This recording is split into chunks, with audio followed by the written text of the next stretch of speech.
हवलदार बहादुर अपनी कुर्सी पर खर्राटे ले रहा था।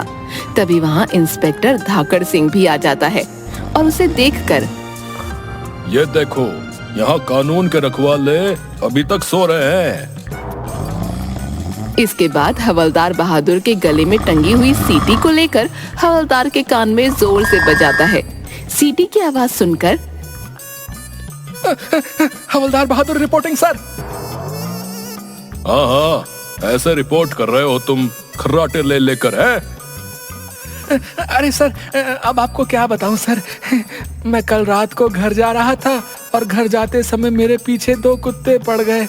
तो बस मैं ही जानता हूं कि मैं घर कैसे पहुंचा, और घर पहुंचकर उस खतरनाक मंजर के बाद तो मुझे रात भर नींद नहीं आई। रे क्या बहादुर, रे तुम हवलदार होकर कुत्तों से डरते हो? अब क्या करूं सर, दिल तो बच्चा है जी, डर लगता है तो लगता है जी। धाकड़ सिंह हंसते हुए कुर्सी पर बैठ जाता है। तभी पुट्ठा पुलिस स्टेशन में आता है। इंस्पेक्टर साहब, अरे भाई क्या हुआ, ऐसे झुमरू की तरह क्यों दौड़ रहे हो? वो मेरी गौरी, वो गौरी कल से गायब है। दूध निकाल कर मुझे उसकी गुमशुदा होने की रिपोर्ट लिखवानी है। तुम हवलदार बहादुर के पास FIR लिखवा दो। हम जल्द से जल्द तुम्हारी गौरी को ढूंढने की कोशिश करेंगे, लेकिन हर बात के बाद ये दूध निकालना जरूरी है क्या? वो तो मेरा तकिया कलाम है साहब, दूध निकाल कर। हाँ तो बताइए, आपकी गौरी कब से गायब है? कल तो मैं उसे देखकर ही सोया था, दूध निकाल कर, और आज सुबह उठकर देखा तो वो घर पर नहीं थी। दूध निकाल कर मैंने उसे पूरे गांव में छान मारा, पर वो मुझे कहीं नहीं मिली। अच्छा, तो तुम इतनी रात को दूध निकालते हो? बरखुरदार, थोड़ी जल्दी ही निकाल लिया करो। चलो अच्छा, तुम्हारी बीवी की तस्वीर रख कर जाओ, जब मिल जाएगी तब तुम्हें खबर कर दी जाएगी। क्यों, अपनी बीवी की तस्वीर मैं क्यों लेकर घूमूंगा भला? और वैसे भी अगर वो खो जाए तो मैं 101 रुपए का प्रसाद चढ़ाऊंगा, पर मनहूस कहीं गायब ही नहीं होती है। मैंने तो कितनी बार उसे कहा है मुझे छोड़कर चली जा, पर वो है कि मेरा पीछा ही नहीं छोड़ती है। क्या मतलब है तुम्हारा? तो फिर तुम रिपोर्ट किसके गुमशुदा होने की लिखवा रहे हो? साहब, मेरी गौरी तो मेरी जान है, मेरी रातों की नींद है, मेरे दिल का सुकून है। ये लीजिए उसकी फोटो, आप बस जल्दी से उसे ढूंढ दीजिए। उसकी आवाज सुने बिना तो मेरा दिल कहीं लगता ही नहीं, और उसके अलावा किसी और की आवाज भी मेरे कानों में जाती ही नहीं। अच्छा बच्चू, मतलब दिल का मामला है। पुट्ठा शर्मा जाता है और हवलदार गौरी की तस्वीर देखकर चौंक जाता है और कुर्सी से लड़खड़ा कर गिर जाता है और टोपी संभालता है और फिर पुट्ठा को, बेशर्म, नामाकुल, तुझे क्या हम यहाँ नल्ले बैठे हुए दिख रहे हैं? हम दिन भर यहाँ बैठकर मजाक करते हैं क्या? निकल जा, अभी निकल जा इस पुलिस स्टेशन से, निकल।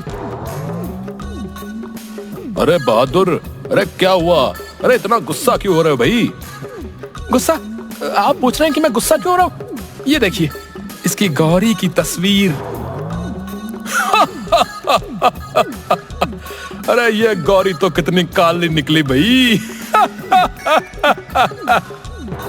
सर, आप ही मेरी आखिरी उम्मीद हो, मेरी गौरी को ढूंढ दीजिए। अरे भाग, ये पुलिस स्टेशन है, कोई तबेला नहीं। बस यही दिन देखना बचा था कि हम एक भैंस को ढूंढने के लिए अपना वक्त बर्बाद करेंगे। ए हवलदार, गौरी, गौरी नाम है उसका। औरतों की इज्जत भी करनी नहीं आती क्या? औरत? अबे औरत नहीं, भैंस है। कोई भैंस की गुमशुदगी की रिपोर्ट लिखवाता है? भाग यहां से।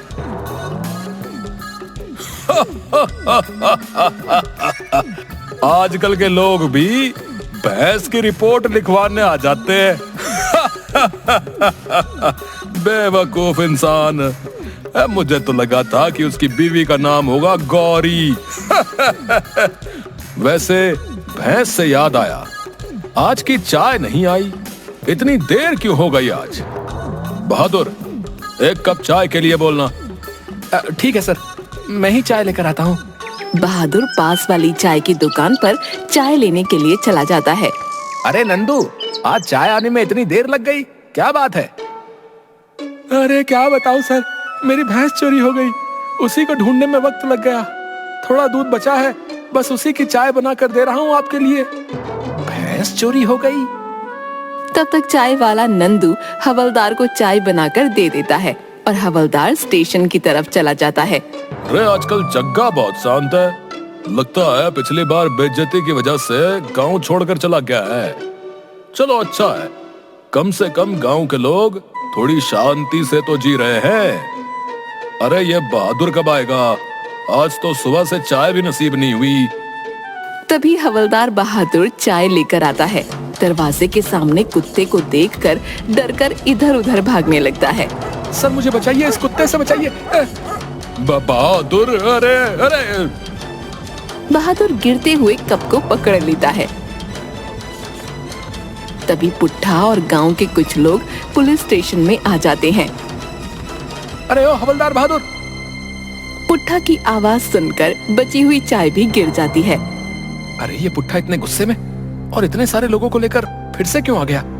डर के मारे धाकड़ सिंह के पीछे छुप जाता है। अरे क्या हुआ? आप सब बहुत परेशान लग रहे हैं। इंस्पेक्टर साहब, हमारी भैंस चोरी हो गई है। क्या भैंस चोरी हो गई है? मतलब आपको चाय नहीं मिलेगी? यहाँ हमारी सबकी भैंसें चोरी हो गई हैं और तुम्हें अभी भी चाय की पड़ी है? मैं कसम खाता हूँ इस गिरी हुई चाय की, जब तक मैं उन चोरों को नहीं पकड़ लेता तब तक मैं चाय नहीं पीऊंगा। और मैंने कमिटमेंट कर दी तो बस कर दी।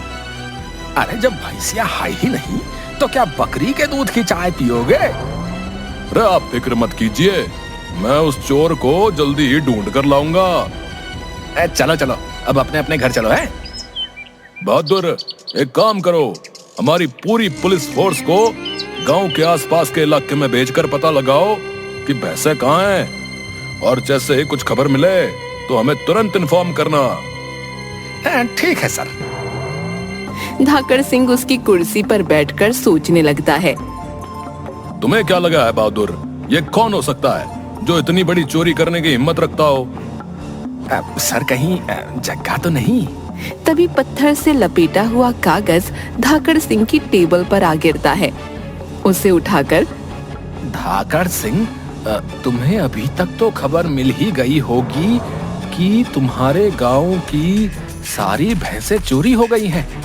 अगर भैंसें चाहते हो तो गांव के पास वाली पहाड़ी पर जो सबसे ऊंचा पेड़ है, कल तक उसके नीचे 50,000 रुपए रख देना। दूसरे दिन तुम्हें तुम्हारी सारी भैंसें मिल जाएंगी। तुम्हारा पुराना दुश्मन जग्गा। रे बहादुर, रे सारे गांव वालों को इकट्ठा करो। ठीक है सर। कुछ देर बाद सभी गांव वाले इकट्ठे हो जाते हैं। क्या बात है साहब, आपने अचानक हमें याद किया, कोई बात है क्या? धाकड़ सिंह बहादुर की तरफ इशारा करता है। आप सभी की भैंसों को जग्गा ने किडनैप कर लिया है। क्या जग्गा ने किडनैप कर लिया? पर वो नास बेटा हमारी भैंसों को किडनैप करके क्या तबेला खोलेगा? अरे पूरी बात तो सुनो। उसने भैंसों को छोड़ने की पूरी 50,000 रुपए की रकम मांगी है फिरौती में। क्या 50,000 रुपया? हम सभी लोग मिलकर भी पैसे इकट्ठा करें तब भी हम 50,000 रुपया जमा नहीं कर पाएंगे भैया। मतलब अब मुझे मेरी गौरी के बिना ही रहना पड़ेगा? नहीं नहीं, ये नहीं हो सकता। मैं अपनी गौरी, अपनी जीवन साथी के बिना नहीं रह सकता। पर अभी सवाल ये है कि उसने हमारी भैंसों को रखा कहाँ होगा? उसने कल तक गांव के पास वाली पहाड़ी पर जो सबसे ऊंचा पेड़ है वहां पर फिरौती की रकम मंगवाई है। पर अब सोचना यह है कि हम इतने सारे पैसे इकट्ठे कैसे करेंगे, और वो भी आज के आज ही। अगर हमारी सारी जमीन भी बेच दें तब भी इतने पैसे आज के आज जमा नहीं कर सकेंगे। सर, हमने जब पहाड़ी के आसपास छानबीन की तो वहां हमें बहुत सी भैंसों की आवाज आ रही थी।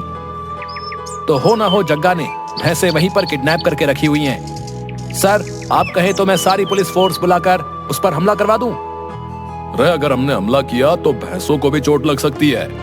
हमें कुछ और सोचना होगा। मेरे पास एक तरकीब है। फिर वो सभी को अपनी तरकीब बताता है और सब खुश हो जाते हैं। जंगल में गांव के 2 आदमी लोटे के साथ बैठकर बातें कर रहे थे।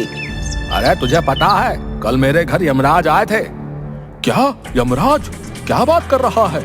अरे हाँ सच में। और वो पूछ रहे थे कि तुम्हारे गांव के सभी भैंसे कहाँ हैं। क्या? अरे हाँ।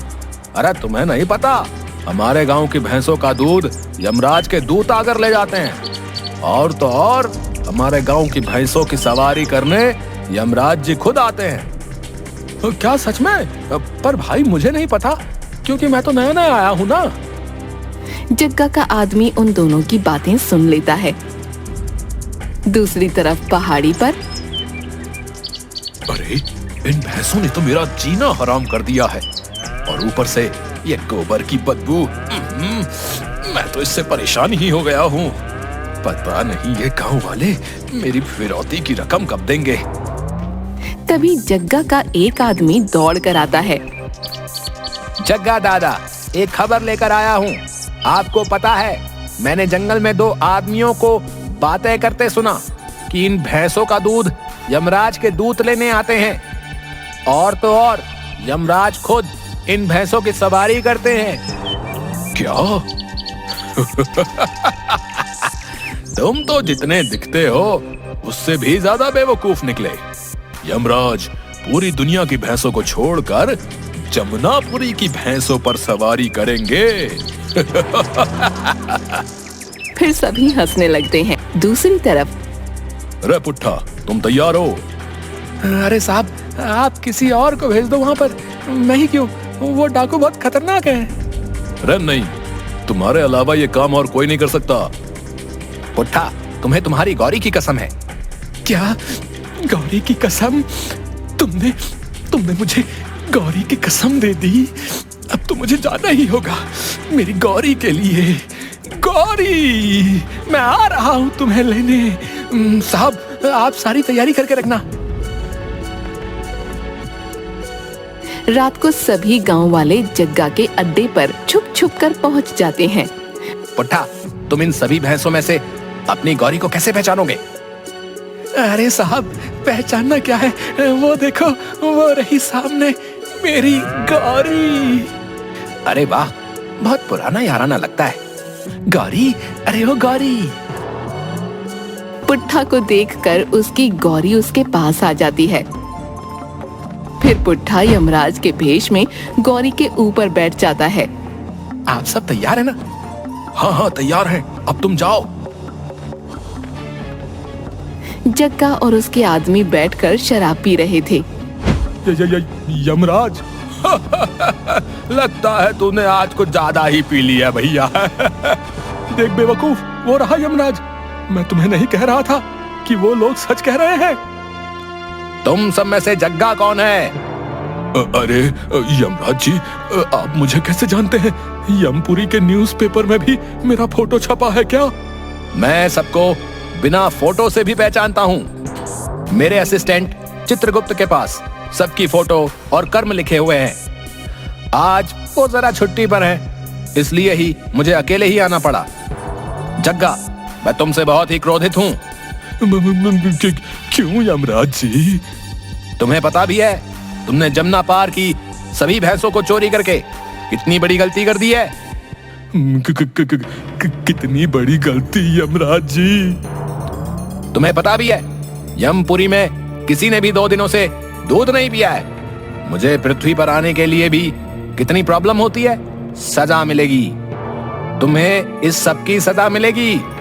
माफ कर दो यमराज जी, माफ कर दो। आपको जितना दूध चाहिए आप यहाँ से निकाल कर ले जा सकते हैं। अपने यमदूतों को कह दीजिए जितना दूध चाहिए उतना ले जा सकते हैं। हाँ। और मेरा क्या, मैं यमपुरी की इन्हीं भैंसों पर सवारी करता हूँ। तुम्हें सजा मिलेगी, बहुत ही कड़ी सजा मिलेगी।